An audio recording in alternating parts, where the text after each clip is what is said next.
Bonjour, c'est la fin de l'année, c'est Noël. Aujourd'hui, nous allons donc faire le top et les flops euh, de l'année 2025. Une année cinématographique, je dirais, peut-être moins fournie que l'an dernier. Peut-être un peu moins de sorties ou des sorties un peu plus catastrophiques. Je suis moins allé au cinéma. L'an dernier, j'étais allé au cinéma à peu près plus d'une vingtaine de fois, ce qui permettait d'avoir des top 10 et des flop 10. Là, j'ai été au cinéma une quinzaine de fois, 17 fois pour être précis. Ce qui ne me laisse pas le choix de faire un top 10, un flop 10. Là, vous êtes dans la vidéo des flops. Donc, on va parler des 5 films que j'ai trouvé particulièrement à chier du cul en 2025. Et après, il y aura la vidéo top où on va parler des masterpieces de 2025.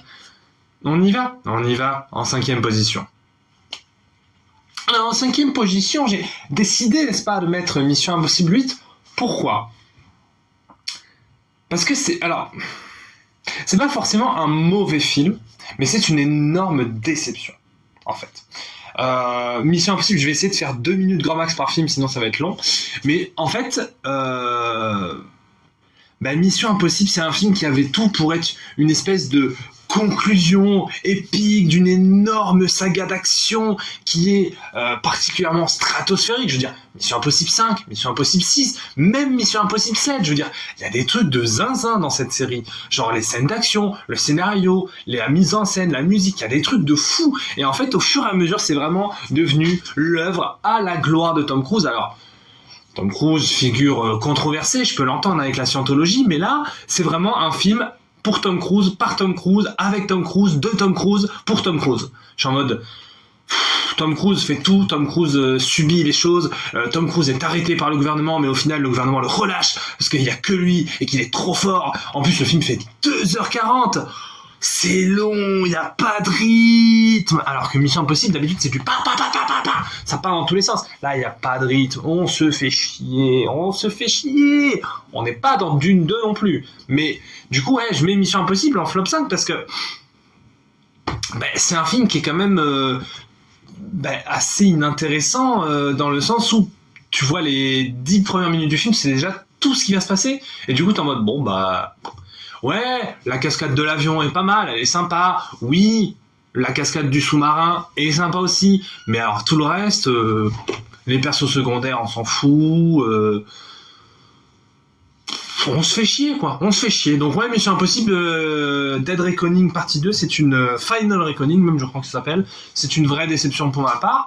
Donc voilà, on va passer au 4e flop. Alors, pourquoi j'ai mis ce film en flop? Le secret de Khéops, n'est-ce pas? Film français de Barbara Schulz. C'est un film qui, moi, me plaît. Sur la base. Sur le fond du projet, ça me plaît. C'est-à-dire, on va faire Indiana Jones, mais en France. Bon, tu te dis, sympa. Sauf que Indiana Jones, déjà, il y a un premier truc, c'est que derrière, il y a George Lucas et Steven Spielberg. Tu vois, un qui est producteur, un qui réalise. Donc déjà... c'est un vrai problème. Ensuite, il y a des méchants dans Indiana Jones. Il y a notamment le Rassemblement National, les nazis, pardon. Je les confonds tous les deux dans les films. C'est la même chose. Bref, donc non, Indiana Jones, ça reste une saga culte. Les 4 sont des chefs-d'œuvre. Le 5 est nul à chier. C'est un autre débat. Et du coup, on nous dit... alors je vais faire Indiana Jones à la française où ils essayent de trouver un trésor qui serait apparemment caché en France et il y aurait, comme dans les Uncharted, dans les Tomb Raider ou dans les Benjamin Gates, des indices dans des carnets, dans des châteaux, dans des pièces secrètes qui ouvrent des tombeaux et machin et ceci et cela. Tu te dis putain, incroyable. Ils prennent Fabrice Lucchini en acteur principal. Je veux dire, j'ai rien contre Fabrice Lucchini, c'est un très bon acteur de théâtre et de cinéma. Mais c'est un mec qui est habitué à faire du lyrique, à faire de la poésie, à faire du théâtre, à faire des grandes tirades. Qu'est-ce que Fabrice Lucchini de plus de 60 ans vient foutre dans un film d'aventure qui est censé être un film d'action? C'est complètement con. Je veux dire, en fait, le pitch du film est déjà niqué par son acteur. Donc t'es en mode, ça n'a pas de sens. Et pourtant, il y a un film qui est intéressant dedans. Sauf que le deuxième problème, c'est la thune. En France, on a un vrai problème à financer le cinéma, le grand cinéma. Je m'explique. Quand ça s'appelle L'Amour ouf à 70 millions. Bon, soit, c'est une belle comédie romantique, un film romantique même plutôt, il y a des effets de style, il y a des décors, il aurait pu avoir la moitié, mais ok. Quand le diptyque sur les Trois Mousquetaires a de la thune, ben je la vois à l'écran. Je vois ce qui se passe, je vois les 75 millions pour les 2 films, je vois les décors, des costumes, des bagarres, je vois qu'il se passe un truc. Monte Cristo, pareil. Mais en France, un film de 50 millions, c'est un énorme blockbuster. Alors que 50 millions, c'est ce que touche The Rock à chacun de ses films. Vous voyez ?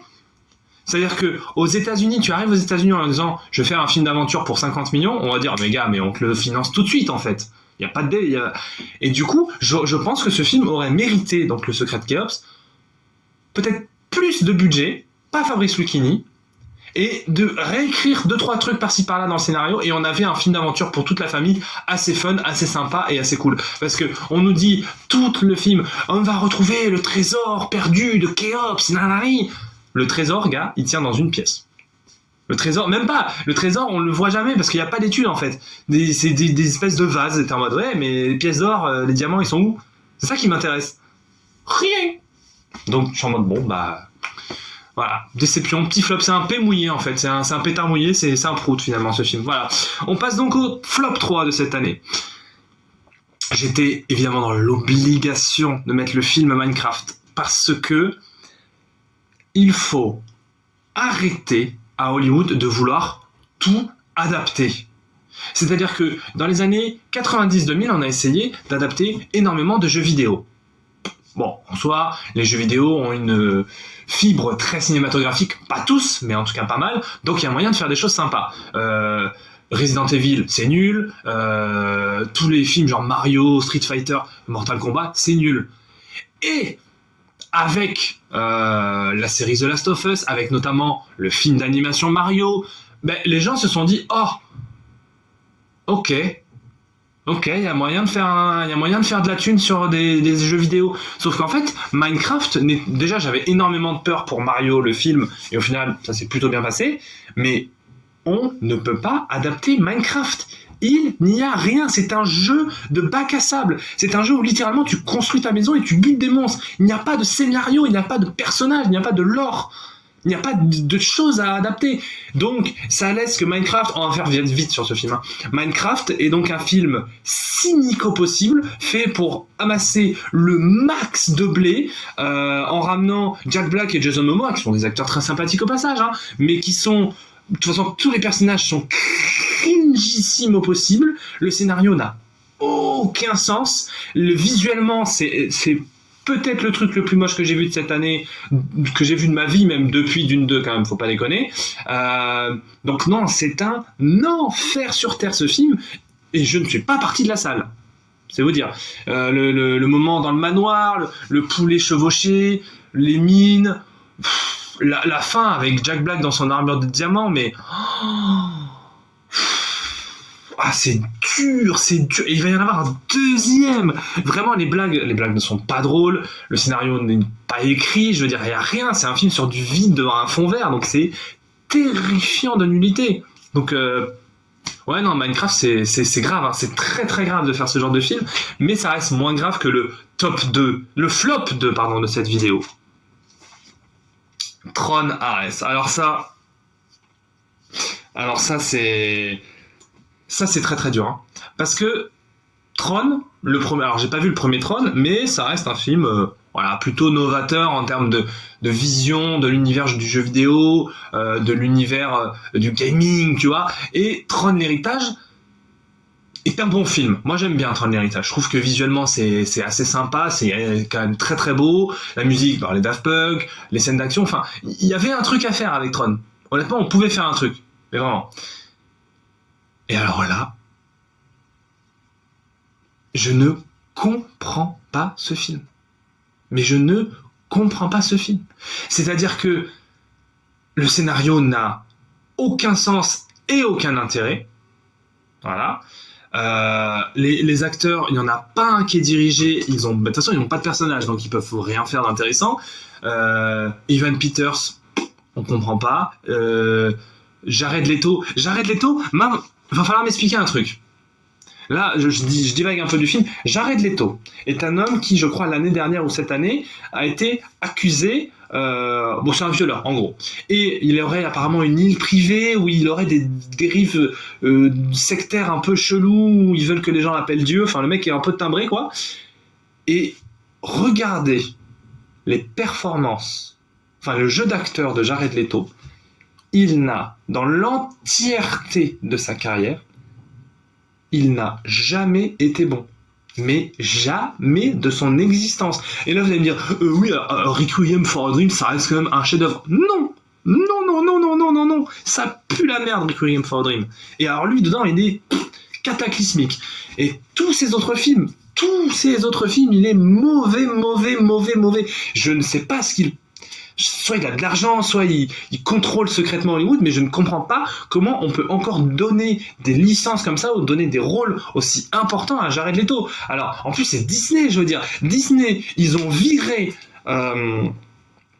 ils ont effacé le Jonathan Majors de Kang qui avait battu sa femme. Voilà, donc ça, c'est très bien. Vraiment, on félicite ce geste. Par contre... Jared Leto qui est accusé de viol, ah lui non, on le laisse parce qu'on adore Jared Leto, c'est un grand acteur. Non. Et du coup, en dehors de ça, le film est irregardable. Oui, visuellement, c'est pas à chier du cul. Visuellement, c'est fini. Mais... le film a rien, les scènes d'action sont molles, inintéressantes, je n'ai d'intérêt pour rien, je me fais chier, j'ai envie de me flinguer. J'ai pas envie de me flinguer, hein. C'est une expression. Non, parce qu'il y a 3 mois, c'était réel. Donc... Non, mais j'ai envie de me flinguer devant ce film. Je vous jure, c'est terrifiant de voir que... Enfin, je sais pas, mais... Je comprends pas. Je comprends pas comment c'est possible de laisser faire ce genre de choses, en fait, à Hollywood. Alors que un film, surtout chez Disney, ça passe par des milliers et des milliers d'étapes. Il y a l'idée du film, le pitch du film... D'abord, on se dit, ok, on va faire une suite à Tron. Ensuite, on se dit, qu'est-ce qu'on pourrait partir comme base de scénario ? En fait, c'est une intelligence artificielle, mais qui veut devenir un véritable être humain. Ok, déjà fait, pas intéressant, mais je valide. Ensuite, il y a les conceptions, les costumes, les décors, la musique, le jeu d'acteur, les intentions de jeu, le scénario, le script, la photographie, tout ça. Il y a tout un tas d'étapes et tout a été chié. Tout, à totalité. Et je me dis, mais c'est pas possible en fait, les gens sont fous, les gens sont sous cocaïne. Oui, je pense que chez Disney ils sont tous sous cocaïne, mais ça c'est un autre débat. Donc ouais, non, c'est terrifiant de voir ce film, c'est d'une stupidité, d'un cynisme et d'une nullité. Alors ça reste toujours mieux que d'une partie 2 quand même, faut pas déconner, parce qu'au moins dans ce film il se passe des trucs, là où dans Dune 2 il ne se passe rien pendant 8h30, donc là c'est un peu compliqué. Mais bref, on va passer au mastodonte, le flop 1 de cette année 2025. Vous allez voir, ça va être sympa. Avatar 3 de feu et de cendres de James Cameron. Alors j'ai sorti ma vidéo critique sur Avatar 3. J'ai une vidéo qui fait 20 minutes sur ce film, donc je ne vais pas revenir sur ce film pendant 107 ans. C'est globalement un doigt d'honneur que nous fait Disney et James Cameron. Et peut-être même plus Disney que James Cameron. Parce que quand tu fais des suites à un film qui plaît aux gens, oui, tu peux reprendre la même chose, les mêmes éléments qui ont fait ton succès, mais il faut changer. Par exemple, Avengers 1, chef-d'œuvre absolu du cinéma. Qu'est-ce qui marche dans Avengers ?